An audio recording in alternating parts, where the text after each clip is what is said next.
Good day everyone and welcome to our video discussion. Today, we'll be discussing about the types, characteristics, and identification of learners with disability with self-care. So without further ado, let's get started. Okay, so since our topic is all about difficulty with self-care, so what type of disability does difficulty with self-care belong? Is it in intellectual disability or in learning disability? Okay, so when we say difficulty with self-care class, meaning galisod ug atiman sa ilang kaugalingon, right? So basically speaking, this type of disability is obviously under intellectual disability, not in learning disability. Take note class that intellectual disability and learning disability is different. Because when we say intellectual disability, it means that the learners may have difficulty with communication, social skills, self-care, and independent living. While the learning with disability class, it refers to difficulties in specific academic areas like galisod siyag basa, galisod siyag math, galisod siyag any languages, or anything nga ga-involve og academics. Do you understand, class? Okay, very good. So, as you notice, we have three types of learners with difficulty with self-care. So, first, we have learners with developmental disabilities. These learners often have difficulty with self-care due to cognitive or physical limitations. So, examples aning learners with developmental disabilities include individuals with Down syndrome, cerebral palsy, or autism. No? So these learners may require additional support, of course, and also assistance to develop their self-care skills and achieve greater independence in daily activities. So need gyud ang guidance sa ginikanan, no? Kay dili man gyud kaya sa usa ka bata o sa usa ka individual nga moatiman nga nay disabilities, no, nga moatiman sa ilaang kaugalingon. Second, learners with behavioral or emotional disorders. So these learners may struggle with self-care due to anxiety, depression, or trauma. They may lack motivations or have poor self-esteem, which can impact their ability to care for themselves. Okay, so mauni sila ang mga learners with disabilities nga sensitive kaayo, no? Dali ra ma-depress, magka-anxiety. So kani nga mga individual nga naay behavioral or emotional disorders is angay gyud ni sila bantayan ng class. Kay di gyud ni sila kabalo mo control silang kaugalingon, di kabalo mo control silang emotions, no? So dapat always na ang parents, na ang guardians, teachers, siblings, or even friends nga anda mo comfort sa ilaa, anda mo sabot sa ilang kahimtang. Kay dili lalim class nga naay ingon ani nga sickness. Wala na tay time moatiman sa atong kaugalingon once the anxiety and depression ang moatake sa to, alright?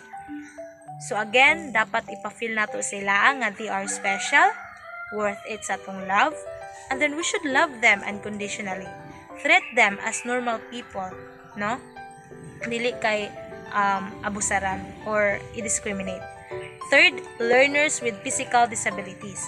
So these learners may have mobility issues, weakness, or paralysis, which can make it difficult for them to perform self-care tasks independently. From the word physical disabilities. So, dili nila kaya ang mga butang nga ga-involve og strength, no? Like mismo pag-ilis, mismo pagsudlay, ga-involve din nag-strength. So dili nila na kaya buhaton. So need gyud gihapon ang guidance sa parents. So now, let's proceed to the characteristics of learners with difficulty with self-care. First, we have poor grooming or hygiene habits, such as infrequent bathing or brushing teeth. Walay maayo nga postura, walay nahibaw-an nga mga proper hygiene, dili wala nagamit og mga proper hygiene. So children with intellectual disability class, maglisod man gyud nag-atiman sa ilang kaugalingon, no? Mismo ang mga simple nga butang like pagkaligo, maglisod gyud na sila perform, na ay limitations man gud ang ilang paglihok. Dili gyud sila parehag ability sa mga normal people nga kaya tanang butang, right? So again, guidance, support, understanding, and patience of the parents are very important gyud para na ay proper hygiene ang ilang anak. Second, difficulty with dressing or undressing such as struggling with buttons or zippers. Okay kani, simple ra kay nga butang pero lisod kini sa ila class. Imagine kana biyang magtangtang kag batunis or mag-zipper ka ga required binag strength. No, so maglisod man gyud sila ana. So need gyud gihapon ang guidance sa ginikanan. Third, lack of awareness of personal safety such as not understanding the dangers of hot surfaces or sharp objects. Okay kani, kulang og kahibalo sa unsay makadaot og dili, makasamad ba ni or dili nga butang. So as a parents, dapat everyday nato sila tudluan og unsay makadaot og dili para aware sila. Naman gud gihapon ni sila pagsabot class, no? Bisag na sila yung disabilities, makasabot na sila o kanunayon lang po natong ipa-remind sa ilaa. Fourth, inability to manage time effectively, leading to lateness or missed appointments. Dili kabalo mo time management. So dapat yun na ay guidance sa ginikanan yun gihapon. Required yun ang guidance sa ginikanan class. Wala man na sila ipakigod unsa ng orasa, unsa na dira. So guidance is the key yun, no? So the last one, we have dependence on others for basic self-care needs such as getting dressed or preparing meals. Okay, sama sa kong gingon ganina, kani sila is dili ni sila kabalo mustan sa ilang kaugalingon. Kay syempre, nagud sila differential. They have disabilities. So again, balik-balik na ko pagsulti, patience and guidance sa ginikanan are very important. Sa mga anak nga nay intellectual disability or any types of disability, it really required patience, good, and understanding. So now let's proceed to the identification of learners with difficulty with self-care. So first, observation and assessment. Teachers, caregivers, or family members can observe the learner's daily self-care routines and note any difficulties or concern. Second, medical evaluation. A medical evaluation can help identify any underlying physical or cognitive conditions that may be contributing to the learner's self-care difficulties. Okay, so importante ang medical evaluation class for us to easily identify if asa siya dapit na ay diferensya ug syempre asa ginikanan aware ta ug unsa dapat ang atong angay buhaton sa paghandle sa atong anak nga naay ingon ani nga case, no? Aware ta sa mga do's and don'ts, like mga pros and cons. Okay. So fourth, standardized tests and assessments. So there are many standardized tests that can be used to evaluate a learner's self-care abilities, such as the CATS Index of Independence in Activities of Daily Living. Okay, so CAT Index of Independence in Activities of Daily Living class, it is a tool. Tool ni siya used to assess an individual's ability to perform basic activities like kanang mga pagkaligo, no? To take care of themselves on a daily basis. Mga simple nga butang. Fifth is interviews and self-reports. Talking to the learner can help identify any specific self-care task that they struggle with and any underlying reason for their difficulties. So, importante kaayo nga naamoy communication with each other. For example, you as a teacher and then students nga na intellectual disability with self-care or with communication, no? Dili ka maumo communicate. So as a teacher, dapat naakay communication sa imong student nga naay ingon ana nga disability para aware ka ug unsay angay nimong buhaton sa iya ug unsay angay nimong matabang sa iya para siya mo improve, para ma-improve siya, no? Then also, as a parents po, dapat sad aware ka kung unsa ang mga butang nga ginalisuddan sa imong anak para magabayan nimo siya, no? Para matudluan nimo siya sa saktong angay niyang buhaton. Okay? So, do you understand, class? Okay, thank you. So, over the years, various terms and definitions of intellectual disability have been proposed. So during the early times, the term idiot, from the Greek word meaning people who did not hold public office, have been used for those with severe cognitive deficits. Okay, so when we say idiot, means stupid or who is lack of intelligence. So dili gyud nato ma-deny ang kamatuoran class nga naa mang gyud ingon ani nga mga tawo nga dali ra kayo maka-judge gyud, no? Kung maglisod lang gani taog sabot, ingnon na dayon tagbugok, right?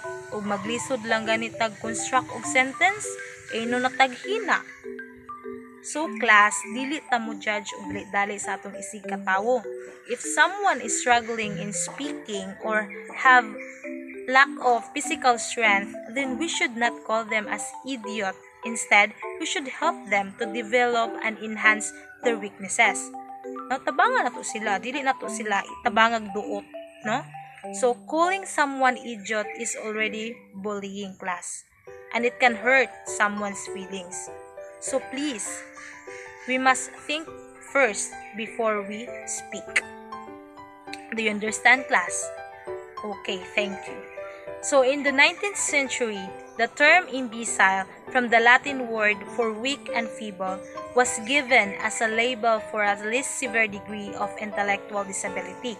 So when we say imbecile, meaning a stupid person, so grabe no? And it is from the Latin word for weak and feeble. Feeble means lacking of physical strength, walay kusog. For mild intellectual disability, the term feeble-minded and simpleton were used. So feeble-minded class means mentally slow. When we say simpleton, means lack of common sense. So grabe yun do.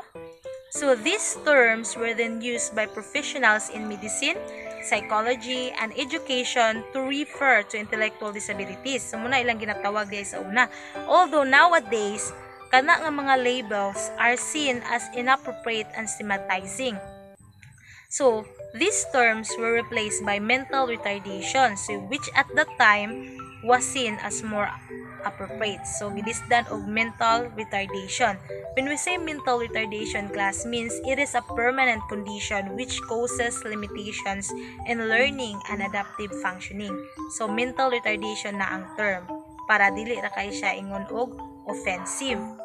So in 2007, the American Association on Mental Retardation changed its name to the American Association of Intellectual and Developmental Disabilities, or AAIDD, consistent with the term intellectual disability, now deemed as more appropriate, by Heward Albert Morgan and Conrad, 2017.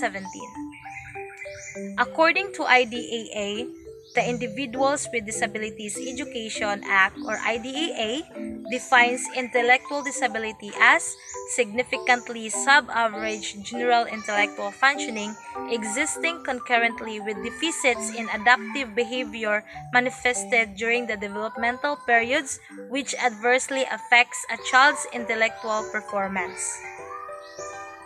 So, we have three criteria for diagnosis are specified. So first, we have significantly sub-average intellectual functioning. So it refers to a score of 2 or more standard deviations below the mean on a standardized intelligence test, or an IQ score of approximately 70 or lower. Second, significant difficulty with tasks for daily living or adaptive behavior. Third, deficits in intellectual functioning and adaptive behavior must occur during the developmental period, which differentiates intellectual disabilities with other disabilities of cognitive impairment such as traumatic brain injury, by Heward et al. 2017. Okay, so according to AAIDD definitions of intellectual disability specifies significant limitations in both intellectual functioning and adaptive functioning, which should occur before the age of 18 years. No? So there are 5 assumptions actually that are essential for understanding and applying these definitions. So first is limitations in present functioning must be considered within the context of the person's community environment with regard to age, peers, and culture. Okay, so for example, si Jisa na intellectual disability. Siyempre, mag-struggle jud siya og communicate sa laing tao. Pero when it comes sa iya ang family, she can communicate well. Ano man? It is because her family members understand her communication style. No, magets nila siya dayon. Like sa laing tawo, lisod siya masabtan or makakuspod nga ibuli lang siya, no? So second, valid assessment considers cultural and linguistic diversity as well as differences in communication, sensory motor, and behavioral factors. O kani. For examples, a person may have difficulty using language to communicate, but she or he may be able to communicate through gestures. So naamang yun ingon ana nga case, no? So dapat kita, we should respect that. Dili na to katawan or bulihon despite our differences, because we are all humans who have emotions. So third, limitations often coexist with strength within the individuals. Kani. For examples, a person may struggle with academic tasks but may have excellent social skills. So yung mga yun na bitaw, examples ani is so kitang tanan namang gyud tay own and unique talents, no? So example, si Marites is maayo kay siya og academics pero lack siya social skills, like dili siya maayo makipag-communicate sa iya ang teachers, sa iyang classmates o sa mga taong nagapalibot siya. So naay advantage ug naa pud siya disadvantage. Fourth, limitations are described for the purpose of profiling an individual's needed support. Okay, so the last one is the life functioning of the person with intellectual disability will improve given appropriate personalized supports over a sustained period. For example, 1. A person who receives speech therapy or occupational therapy regularly. So, syempre, nagyud tay improvements nga makita siya, may-improve iyang communications and motor skills. Nasabtan? Okay, very good. So, that will be all my assigned topics. So, I hope that you learned a lot in my discussion. So, now, I will give the virtual floor to Mr. Orati.